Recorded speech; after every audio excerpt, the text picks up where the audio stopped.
헌신이 뭘까요? 헌신이라는 말은요, 몸을 드린다 이런 말이거든요. 풀어서 설명하면 몸과 마음을 바쳐서 있는 힘을 다한다 그런 의미를 담고 있습니다. 거기에다가 하나 더 추가하면 좋을 게 뭐냐면 자발적이라는 개념을 좀 추가하면 좋을 것 같아요. 자발적으로 몸과 마음을 다 바쳐서 그렇게 힘쓰는 거. 우리는 누구에게 헌신하며 살고 있을까요? 다른 사람 아니면 사물일까요? 아니면 자기 자신일까요? 하나 더 질문해 볼까요? 그럼 우리는 누구에게 헌신해야 할까요? 하나님과 백성들이 만나기 위해 해결해야 하는 한 가지 문제가 있었는데 그것이 바로 죄입니다. 그리고 이 문제의 해결을 위해서 하나님께서 제정하신 것이 제사 제도예요. 그리고 이 제사는 성막에서 시행이 됩니다. 특별히 그 중에서도 번제단에서 드려지게 되겠죠. 구약 성경이 우리에게 말하고 있는 제사는 우리의 전통 유교 전통 속에서 말하고 있는 제사하고는 전혀 다른 내용이에요. 성경에서 말하고 있는 제사는요, 하나님을 향하여 드려지는 것입니다. 구약의 제사는요, 하나님께 드려지는 것이고 하나님이 받으시는 것인데 그 제사의 의미는 헌신에 있습니다. 내가 구약 제사를 드리는 사람이 하나님께 헌신합니다라고 하는 의미를 담아서 드리는 게 제사거든요. 하나님께서 그냥 죄 지은 인간을 심판으로 끝나 버리실 수도 있는데 그러실 수가 없었어요. 왜냐하면 우리가 알고 있는 것처럼 하나님은 사랑이시니까 그냥 죄 지었다고 너 심판, 멸망, 끝 이렇게 해버리면 너무 잔인하잖아요. 그런데 하나님은 사랑의 속성만 있는 것이 아니고요, 심판하시는, 죄에 대하여 엄중하신 하나님도 그 속성 중에 하나 있어요. 그래서 우리는요, 심판하셔야만 하는 엄격하신 하나님과 사랑해 주셔야 하는 그 따뜻하고 자비로우신 하나님과의 사이에서 고민하는 거예요. 도대체 하나님은 어떤 분이실까? 사랑하시는 분일까? 아니면 심판하시는 분일까? 그런데 정답을 말씀드리면요, 두 가지가 다 맞습니다. 이 두 가지의 사이에 끼어가지고 고민하고 갈등하고 있는 인간들을 위해 해결의 방법을 주신 게 정확하게 신약 시대의 예수 그리스도의 십자가입니다. 십자가에서요, 사랑도 보여주셨고요, 심판하시는 그 엄하신 하나님도 보여주셨어요. 그 십자가의 예수 그리스도를 아주 정확하게 예표적으로 보여주고 있는 제도가 바로 이 제사 제도예요. 동일하게 제물이 죽임을 당하고 피 흘려야 됐고요, 그 제물이 바쳐져야 되는 거예요. 하나님의 그 엄중하신 심판이 죄 지은 인간에게 내려져야 되는데 그 대신 죽어가는 짐승에게 내려진 거예요. 그래서 그 하나님의 엄중하신 심판이 내가 아닌 짐승에게 전가됐다라고 이야기를 하죠. 그렇게 하셔서 하나님의 심판은 심판대로 이루어지고 아울러서 하나님의 사랑으로 용서하시고 구원하시는 그런 놀라운 일이 벌어지게 된 겁니다. 그 은혜를 우리는 이 제사 제도 속에서 발견하는 거예요. 인간이 타락했고 하나님과의 언약 관계가 깨져 버렸어요. 그 깨진 관계를 이 제사를 통해 회복하는 거예요. 하나님 제사를 통해서 용서하시길 원하셨고요, 그리고 실제로 용서하셨고요, 더러워진 백성들을 깨끗하게 하셨어요. 그리고 하나님과의 이 교통, 교제, 근데 그냥 교통이 아니고요, 생명의 줄로 연결되어진 교통을 이루셨어요. 그래서 그냥 알고 지낸다 정도가 아니라 생명을 주시는, 그래서 살게 만드시는 그런 교제와 교통을 이루게 만드셨단 말이죠. 그래서 오늘 우리가 살 수 있게 된 거예요. 그렇게 생명적인 교통을 하게 하시고 무엇을 확인시켜 주셨냐면 우리가 하나님으로 인하여 살게 된 하나님의 백성이라고 하는 사실, 그리고 우리는 하나님의 언약 안에 있다라고 하는 사실을 다시 한번 분명하게 재확인시켜 주셨습니다. 그래서 제사는요, 연약한 인간에게 주시는 하나님의 은총이에요. 이 제사 제도가 없었다면 구약 시대의 모든 이스라엘 백성들은 그냥 멸망으로 심판으로 끝났을 거예요. 그런데 제사 제도를 하나님께서 주셔서 살게 만드셨다는 거죠. 우리가 신앙생활하면서 꼭 경험했으면 좋겠다 하고 생각이 드는 게 있습니다. 예배를 다 끝내고 난 후에 하나님이 나와 함께 하시는구나. 그러니 세상 견딜만 하네. 내가 내 힘으로 나 혼자 사는 것이 아니라 하나님이 나와 함께 하시니까 나 잘 해볼 수 있을 것 같아. 한번 해보자. 그런 다짐과 결단, 그런 용기가 여러분들의 속에요. 예배를 마치고 난 여러분들 속에서 막 일어났으면 좋겠어요. 그런 고백의 경험들을 좀 가지셨으면 좋겠어요. 그리고 여러분들의 일생에 예배에 대한 진지한 마음과 이 간절히 사모하는 마음들이 식어지지 않았으면 좋겠습니다. 우리가 만나서 같은 공간에서 함께 예배합니다. 그냥 서로 티각타각 하면서 다툴 수도 있고 갈등이 일어날 수도 있거든요. 그런 감정이 들어서 미움도 같이 생길 때도 있지만, 그래도 우리는 같은 하나님을 예배하고 한 공간에서 함께 예배하는 같은 공동체의 한 사람이다라고 하는 생각, 예수님의 제자이고 하나님의 자녀된 사람들이라고 하는 공동체의 의미를 깨닫게 되는 거예요. 그래서요, 나한테 신경 꺼, 나 내버려 두란 말이야, 이런 얘기 안 했으면 좋겠어요. 우리 하나거든요. 한 공동체잖아요. 공동체는 함께하는 겁니다. 그래서 세월이 많이 지나도 할 수 있는 대로 우리가 모여서 예배하는 거예요. 구약의 제사를 드렸던 백성들이 그러했습니다. 성막을 중심으로 제사를 드리면서 그렇게 하나님과 친밀한 관계 속에서 함께 공동체를 이루며 살았던 거예요. 성경을 읽다가 제사와 관련된 이야기가 나오면 딱 두 가지로 생각하시면 됩니다. 그 제사의 이름을 이야기할 때는 분류하는 기준이 딱 두 가지가 있는데, 첫 번째는요, 종류와 관련이 있어요. 제사의 종류. 그리고 또 하나는요, 방식에 따라 분류합니다. 제사의 종류와 그리고 제사를 어떻게 드리는지에 대한 방식에 따라 제사 이름이 정해져요. 그 구약에 보면 5대 제사가 나오거든요. 그 5대 제사가 뭐냐면요, 번제, 소제, 속제제, 속건제, 화목제, 이 5가지 제사 제도가 있는데, 이 5개의 제사를 5대 제사라고 이야기합니다. 그런데 또 다른 이름이 나오죠. 오늘 보았던 것처럼 뭐 전제도 있고, 또 뭐 있었죠? 과제도 있고. 이건 좀 다른 개념처럼 보이죠. 이것은 제사를 어떻게 드리는지 제사 드리는 방식에 따라 분류하는 겁니다. 첫 번째, 화제. 뭘까요? 태워서 드리는 거죠. 화제. 그 다음에 전제. 이거는 기름이나 피나 뭐 이런 것들을 부어서 드리는 게 전제예요. 거제. 거제는 이렇게 들었다가 내렸다 해가지고 드리는 제사입니다. 하나 더 있네요. 요제.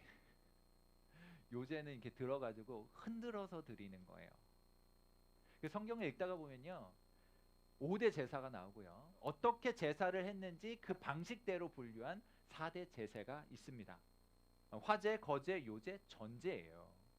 오늘 우리가 읽은 본문에는 몇 가지 제사가 나오는데 설명하지 않은 하나의 제사가 더 있는데, 그게 뭐냐면 상번제입니다.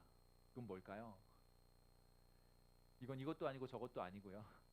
또 달리 말하면 이것도 맞고 저것도 맞습니다. 뭐냐면 번제를 드리는데 상번제니까 매일 드리는 번제예요.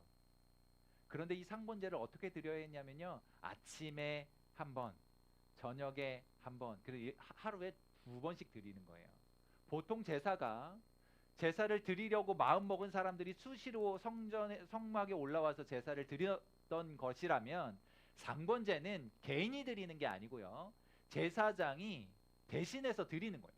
제사장이 아침과 저녁에 드리는 겁니다. 일련되고 흠없는 양을 잡아가지고요, 그렇게 소제와 전제와 함께 제사를 드려요. 소제는 곡물로 드리는 거라 그랬어요. 전제는 물이나 기름이나 피를 부어서 드리는 거라고 했어요. 이 제사의 특징은 단독으로 드리지 않습니다. 함께 드려지는 거예요. 당번제는 아침과 저녁에 그렇게 드려지는 제사였습니다. 그런데요, 일련되고 순전한 어린 양으로 드립니다. 여기에 깊은 의미가 있어요. 제사장들이 백성들 다 모여서 하는 게 아니라 아침과 저녁에 제사를 드려요. 그런데 그 제물이 일련되고 흠 없는 것이어야 합니다. 그게 뭐냐면 1년 지났으니까 성숙했다라고 하는 것을 의미해요.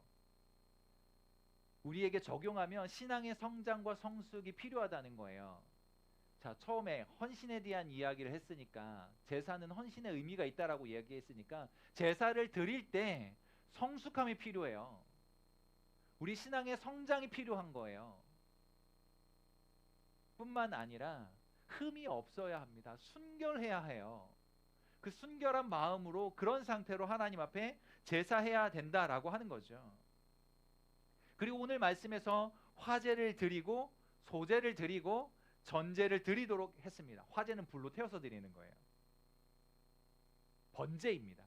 번제는요, 짐승을 죽여요.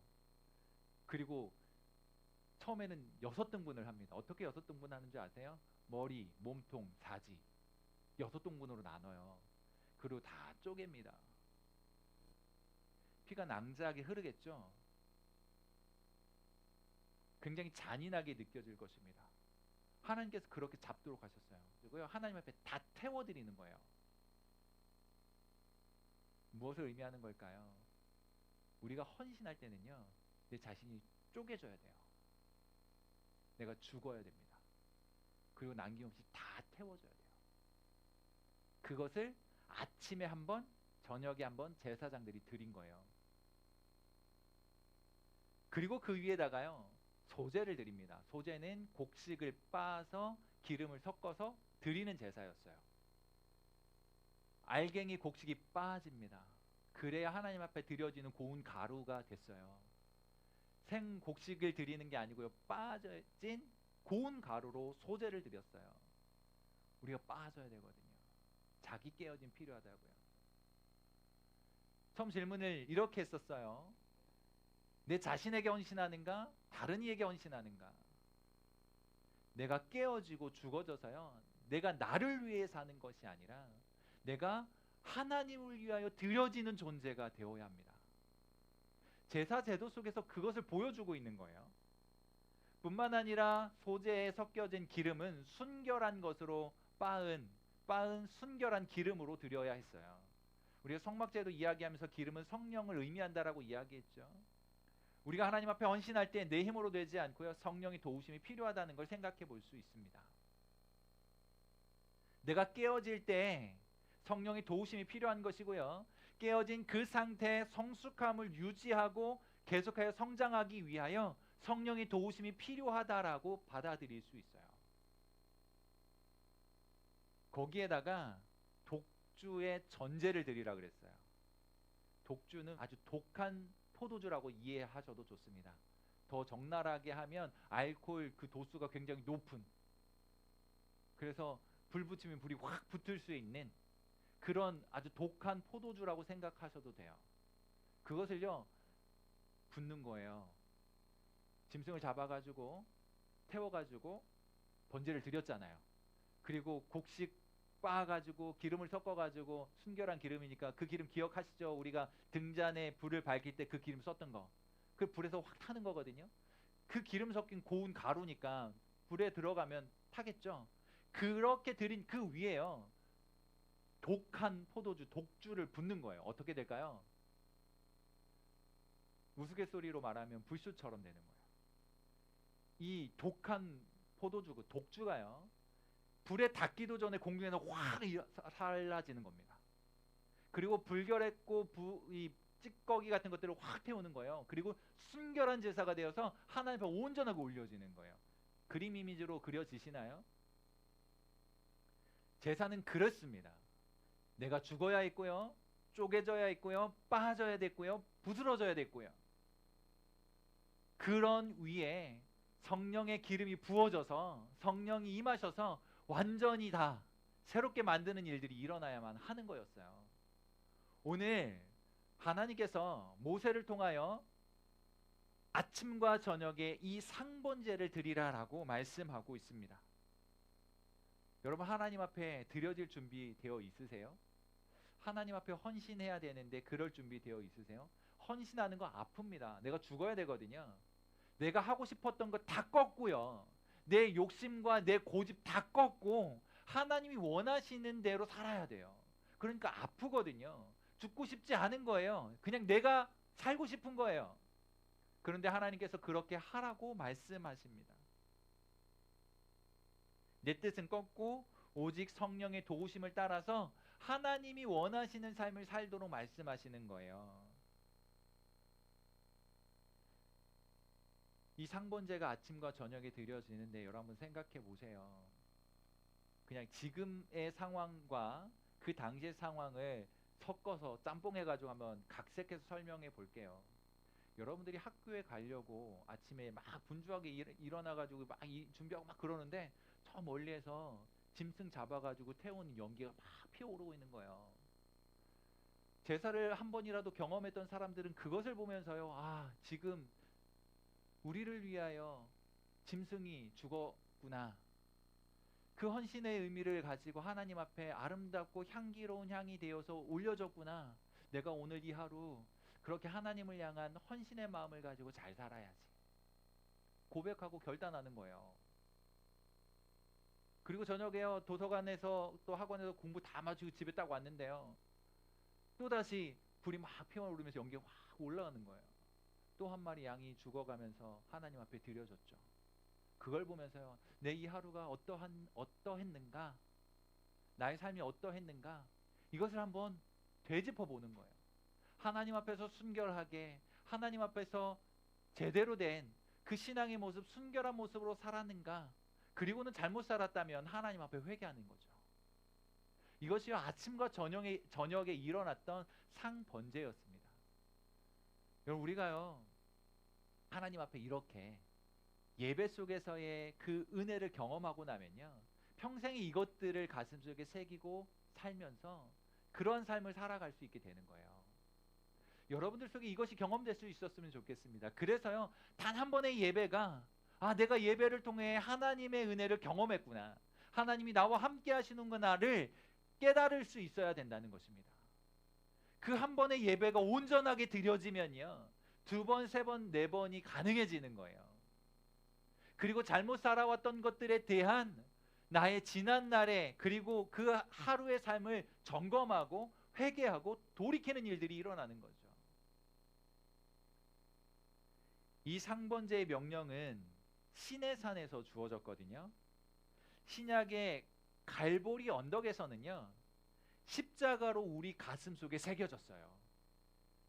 더 이상 우리는 순결한 양을 잡는 그런 번제를 드릴 이유가 없고, 십자가에서 나를 위하여 죽어가신 예수 그리스도를 영적인 의미로 제사를 드렸다라고 하는 의미로 단번에 드렸다라고 하는 그 메시지로 우리의 가슴에 새기고요, 그 모습으로, 그 결단으로 살아가는 거예요. 시내산에서 돌판에 하나님이 새겨줬다면 오늘을 살아가는 우리들에게는 갈보리산 십자가의 그 흔적으로 우리의 가슴 속에 새겨주시는 거예요. 여러분들의 가슴 속에 날마다 이 십자가의 흔적이 새겨질 수 있기를 축복합니다. 그리고 여러분들의 인생이 이 십자가에서 의미를 되찾고 십자가를 위한 삶이며 십자가를 드러내는 삶이었으면 참 좋겠어요. 그럼 여러분들의 인생이 달라질 거거든요. 예수님은 우리를 위하여 행하신 그 일들, 그것들을 기억하고 사셨으면 좋겠어요. 그러니까요, 우리가 죄에 대하여는 죽고 세상 사랑에 대하여 죽고 우리 자아는 죽는 거예요.